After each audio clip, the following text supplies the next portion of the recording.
Hey everyone, Andrew here, and it's time for another Fighting the Hate. If you saw my last video where I went through and recommended some really good made-for-TV Christmas films from Lifetime and Hallmark and all that jazz, then you know that I originally was considering doing a Christmas film that had a bad reputation and me trying to defend that. And I talked myself out of that because I didn't feel like it. And to be fair, I still don't feel like it. So I'm deciding to do something else that is very important to this month, especially this year, because we are receiving the long-awaited sequel to a film that started out as being beloved, but over the years has gained a level of animosity and hate that truly I don't think it deserves. But I'm going to talk about it. I'm going to go over it a little bit. Today we will be talking about James Cameron's Avatar. Yes, after 13 years, we are finally getting Avatar 2. Like, yeah. And to be fair, it's definitely clearly a thing that was going to take a while. We knew that, you can tell that from the visuals. And I'm looking forward to it. I haven't seen it yet. It has not come out yet. But I am very excited and very interested to see what he will do with that. I've wanted to talk about this film for a while. Like, before I even started doing Fighting the Hate, when I was just considering other types of things I could do for this channel, I wanted to do something that eventually morphed into this show, into Fighting the Hate. And Avatar was the first thing I was thinking of to do for that original idea. Originally, it was going to be more like, I was going to do something like, call it Why the Hate, in which I would take a film that has an extremely bad reputation, and I explore what is that reputation and why does it exist and what do people say about it.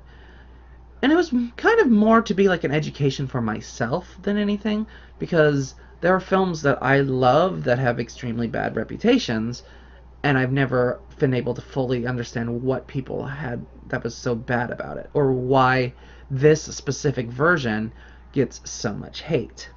And I just kind of wanted to do a deep dive into that. And that eventually morphed into me taking films that I actually really like to love and arguing and defending them and explaining why, even though they may have flaws, they still have enough about them that they deserve to be at least acknowledged for what they are, if not liked or loved, despite their weaknesses. Because every film has weaknesses, every film has flaws. There's no such thing as a perfect film. And it's interesting looking at Avatar 1, because when it came out, it was an overnight phenomenon. Like, when it was being released, no one was expecting it to really succeed. No one was expecting it to do very well. And it gained, like, overnight popularity. Everyone who saw it told their friends to see it, told them to see it in 3D. It's the thing that made 3D a big deal for a while. It's the thing that made 3D popular. Why we even sold 3D televisions was because of the success and the popularity of Avatar. And then the film went on to succeed to be the #1 selling film of all time. Not counting inflation, because if you count inflation, there's a good chance Gone with the Wind is #1. But, it's still up there on the top of the list. And it's like, at the time, it's like when people saw it in theaters, everyone praised it and loved it and called it a classic. It's like, oh, we're getting sequels. It's like, oh, good, we want more sequels. And then we were like, he's making 5 sequels. And we were all like, oh, okay. I don't know if we need 5 sequels, but sure. And then a year passed, and then 3 years passed, and then 5 years passed, and we hadn't seen or heard anything about the sequels. And then as the years went on, you got more and more backfire on it. More people talking about how derivative it is, how it's just a colonization story. It's just Dances with Wolves. It's just Ferngully. It's just Pocahontas. And I don't think it ever deserved the hate that it's been getting over the years. I'm I'm gonna go tell you the plot a little bit, because I expect most of you have seen the plot. Like, again, #1 selling film of all time. But just as a refresher and a reminder, basically, the story is you have a soldier in a wheelchair named Jake Sully. You Jake Sully? I'd like to talk to you about a fresh start on a new world. He is being sent to Pandora. You're not in Kansas anymore. You're on Pandora. After the death of his twin brother. His brother had been part of the science program, and he had a special avatar made using his DNA. Me and Norma here to drive these remotely controlled bodies called avatars. And they're grown from human DNA mixed with the DNA of the natives. Hey. Pandora is a world that has a toxic atmosphere. It's not safe for humans to walk around, so they have to wear gas masks and be inside buildings with proper oxygen. But they created these avatars so that they could walk around the planet with little to no danger, and allow them to interact with the people of the planet, known as the Na'vi, and create relations and work together with them. Jake's brother dies, and Jake has to take his spot because it's genetically tied to them. So otherwise that avatar body is completely useless and would have to be destroyed. Looks like him. Looks like you. This is your avatar now, Jake. So Jake Sully gets there and is put in the device to allow him to become the avatar. Just relax and let your mind go blank. It shouldn't be hard for you. And he feels invigorated. He can walk, he can run, he can do all these things he can't do in his normal body. During an expedition out with the team, he gets separated and ends up running into one of the Na'vi named Neytiri. And Neytiri is dismissive of him at first, but then sees a sign that tells her that he is important, that he is somehow connected to the spirit of the planet.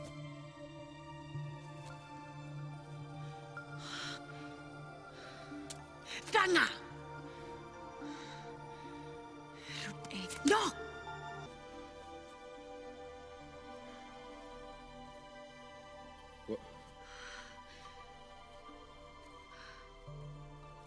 What are they? Seeds of the sacred tree. Very pure spirits. So she takes him to her village and introduces him to her parents, who are the tribal leader and the spiritual leader. What's he saying? My father is deciding whether to kill you. Father. It's nice to meet you, sir. And her mother, who's the spiritual leader, is like, you need to train him in our ways.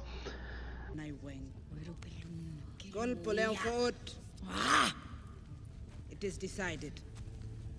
My daughter will teach you our ways. Learn well, Jake Sully. Then we will see if your insanity can be cured. Jake returns to his human body, and the commander of this base wants Jake to infiltrate into the Na'vi and convince them, see what they would take to convince them to leave their home base, because their home base is above a major deposit of the most valuable mineral in the entire universe, which is called unobtainium, which... This is why we're here. Because this little gray rock sells for 20 million a kilo. Their village happens to be resting on the richest deposit, and they need to relocate. Which is an incredibly stupid name. I will not deny that, but if you really look at minerals and materials, there are other ones that have even dumber names, so unobtainium is not actually that bad. But it is still stupid, and you should have come up with something a bit more, a little less obvious of what it is. Jake becomes a part of the tribe and works with them and learns how to fly the dragon-like creatures and ride on the horse-like creatures, and starts to really connect to Neytiri, falling in love with her, and comes to the conclusion that there is nothing he could say or do or offer that would get the Na'vi to leave, And his boss overhears this in his private messages and says, alright, well, then we're just going to kill them all and take it over. Jake tries to warn them, tries to get them out. Na'vi call him a traitor, knock him out, leave him for dead, and take off. Jake gets imprisoned for, warning the Na'vi, but manages to escape with the help of his pilot. He and a group of the scientists travel to one of the remote bases and go back into their avatars. Jake knows that he has to do something to get the people to believe in him again, so he goes after the big dragon-like creature that they all respect as the most powerful being in the planet. He manages to capture it by thinking outside the box. Basically, he flew above the thing, because why would the biggest thing in the world isn't going to look for dangerous threats above him? Manages to capture and land on the creature and bond with the creature, and they travel together to where the Na'vi are and convinces them to join together and fight together against the humans.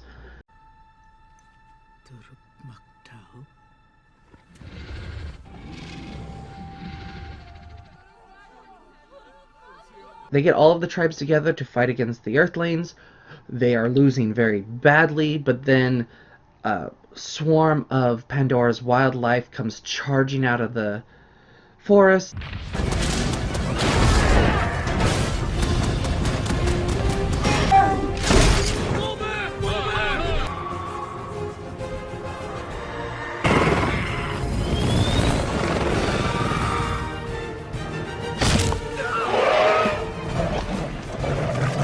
And overwhelm the humans, and the Na'vi managed to win and kick all of the humans off, except for those who were loyal to the Na'vi.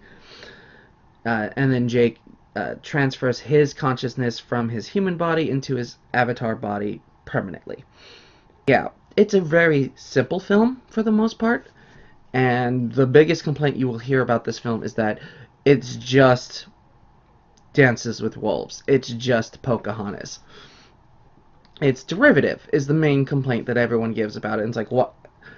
But here's the thing, that is not the real reason this film gets hated. And the real reason this film gets hate that it does is because it was successful. Mostly because it was so successful. Like, because it became the highest grossing film of all time, automatically a good chunk of people started hating on it because it was successful and it wasn't a masterpiece.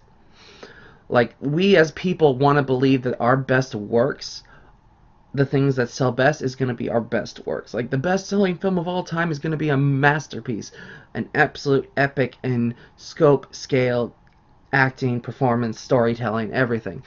Like, in reality, the films that fall under that level of epic masterpieces tend to flop in theaters. Like, you go on to most, like, what are the best films of all time list, most things are going to have Shawshank Redemption as their #1 film made of all time.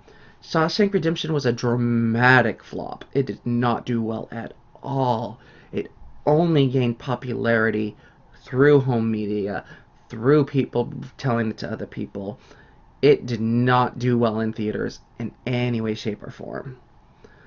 Like, it didn't even win it like barely got nominated for Best Picture, let alone won Best Picture. But, it's like, we want to believe that, the best made films will succeed of all time. So it's a little harder to accept the fact that the best selling film of all time is an original idea that has no real build-up, no lore to it. It was just a film that was so well received that everyone went to see it. Like, I remember when Avengers Endgame came out and it was fighting for that top spot of being the best-selling film of all time.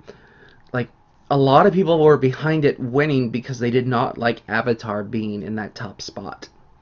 Because it makes way more sense for Endgame to be the best-selling film of all time, because it had 11 years of build-up and such a big cast and a scope, and had been, this anticipation for this, and had been, marketed to this huge level of being the best film ever made kind of thing.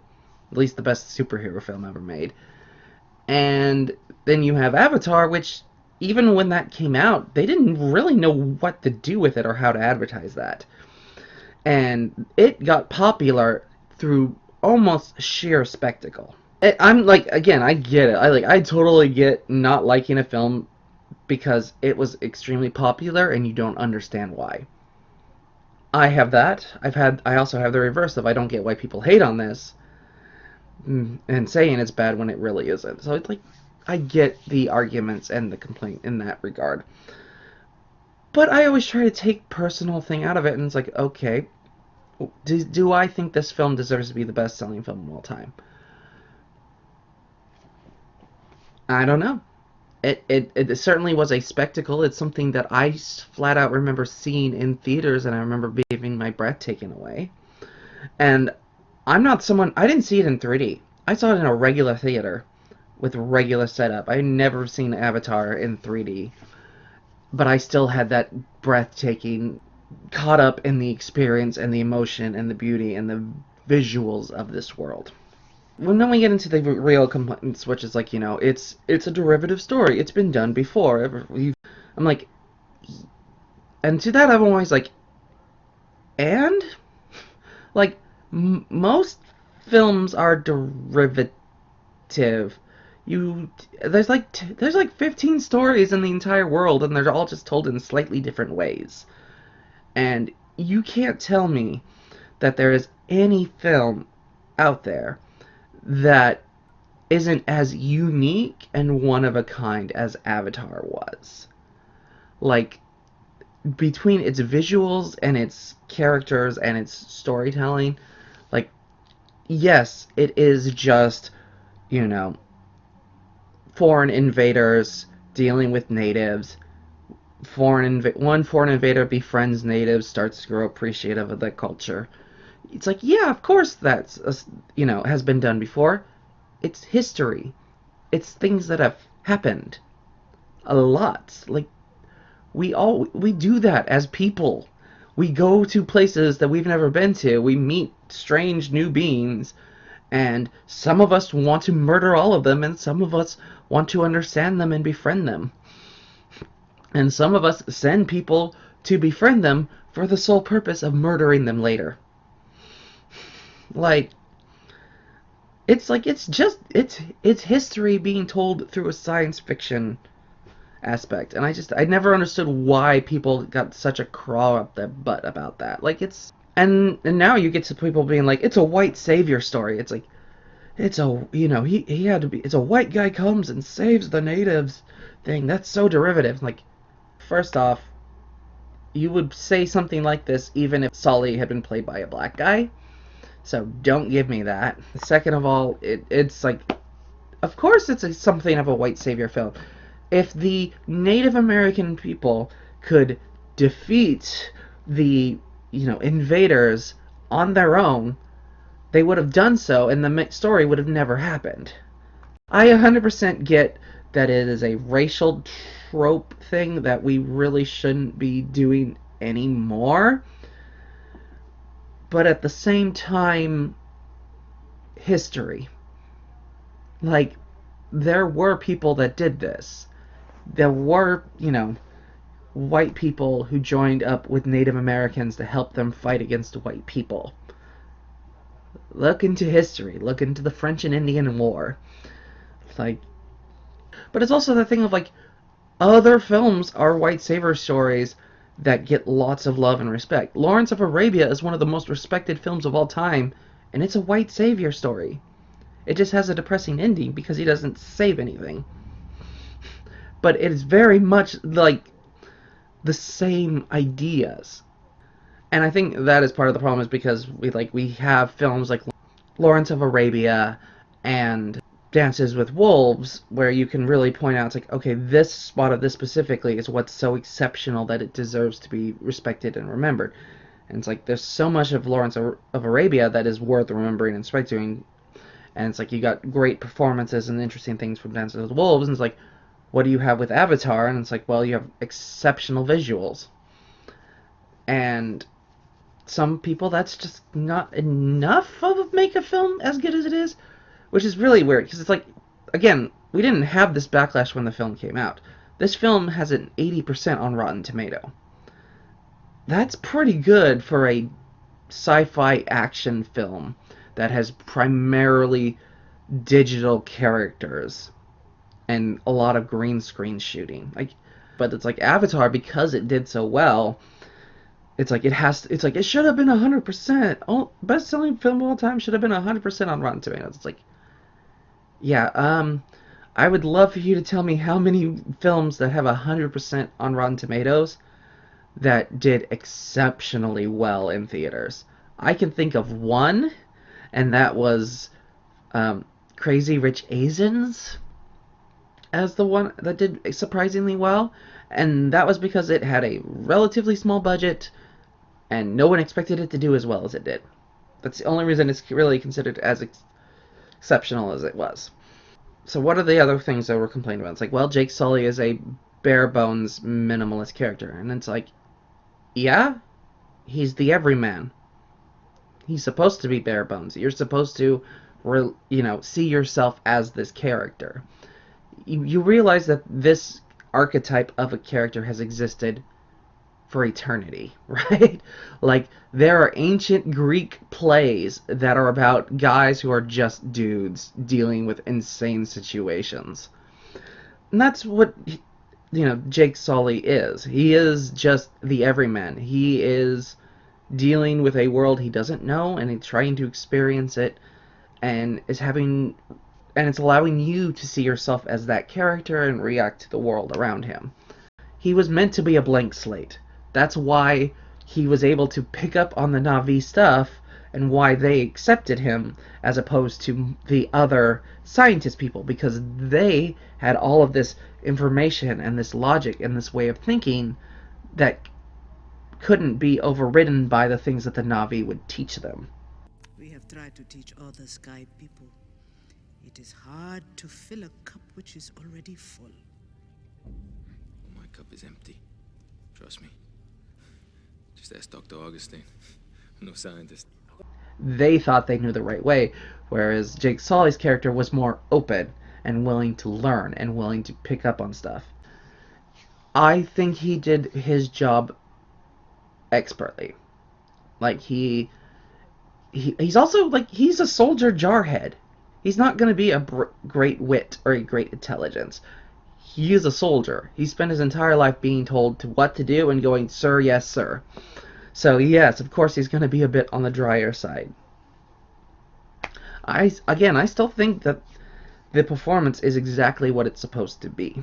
Like, this got such a wide range of things that people complained about, and all of it's kind of random and all over the place. Like, some were complaining, it's like, at no point in this film did you not know what was going to happen. And it's like, it didn't challenge you, is what people were saying. And it's like, yeah, that's why it succeeded as well as it did. Challenging films don't succeed extremely well because people have extreme reactions to that. Avatar, everyone got some kind of enjoyment out of it, even if you've gone on to later to think it wasn't worthy of it, or not at the big spectacle that it deserved to be. You still saw it in theaters, and you still probably enjoyed some part of it. Even if you don't like Avatar, even if you don't like the fact that it is derivative, there is stuff to get out of it. Not just from the visuals, but from the performances, from the storytelling, from the world it created. There is stuff in it to love. Like, this is a film that deserves and has earned the right to be considered one of the best sci-fi films of all time. Definitely one of the best. I would even say it could be arguably in the top 100 films of all time. Like, you can make that argument, and I think it deserves to be there. Does it deserve to be number one? Probably not. But it deserves to be in the conversation, and I think that is what we need to focus on more than, this film is derivative and this film is da-da-da-da-da. It's like, it doesn't matter. And the film has so many good things for it that it just makes me so mad that people get hung up on the dumbest things about the film. Like, this is one of the most interestingly visual films I've ever seen in my life.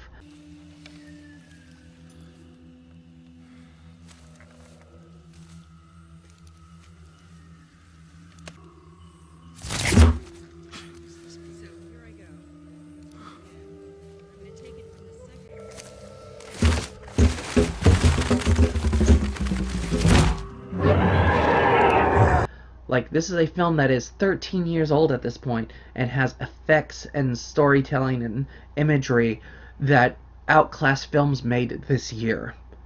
Like, this looked better than some of the Marvel films that have come out in the last 5 years. This still looks better than the freaking Jurassic World Dominion that we got this year.